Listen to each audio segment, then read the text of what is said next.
Mais les mythes, à travers l'aventure de personnages parfois fantastiques ou tout à fait imaginaires, ou parfois de personnages qui ont existé, ils nous racontent finalement notre propre histoire.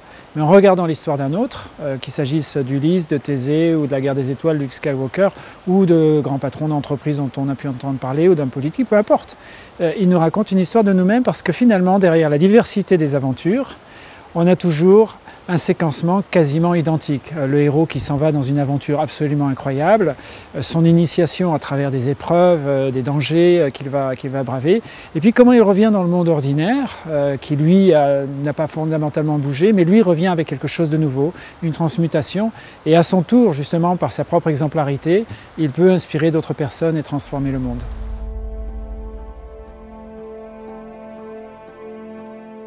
Eh bien, ça relève d'une aventure épique parce que je pense que je n'ai jamais entendu un entrepreneur me dire qu'il a fait un truc facile. Souvent, ils disent « mais si j'avais su à quel point ça relevait d'un pari de fou, je ne l'aurais pas fait ». Donc, ils racontent quasiment tous à leur façon qu'ils ont rencontré quelque chose d'immense, de quasiment impossible, de complètement fou, et pourtant ils l'ont réalisé. Donc ils ont vécu effectivement une aventure épique, ça veut dire déjà à partir d'un mythe personnel, je viens pour faire quoi dans ma vie, pour réaliser quoi, donc réaliser un grand œuvre, d'ailleurs même dans le monde alchimique on parle de l'œuvre ou de la transmutation, et puis ils vont vivre aussi des initiations. Ça peut devenir d'initiations absolument financières ou apprendre les humains ou même faire une faillite et ils vont apprendre de ça et rebondir. Voilà. Donc des initiations qui vont les grandir et ensuite faire ce retour dans le monde, vivre dans ce monde en apportant quelque chose qui existe dans la société d'aujourd'hui et qui la transforme.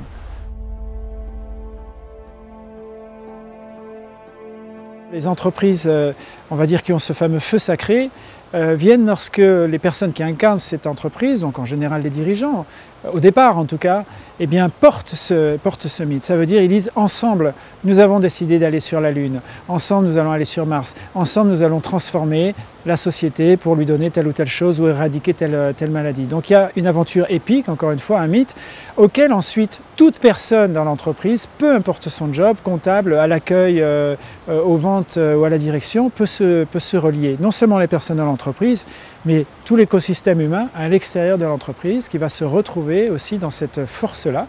Elle nous traverse, elle nous transcende et donc elle nous unifie.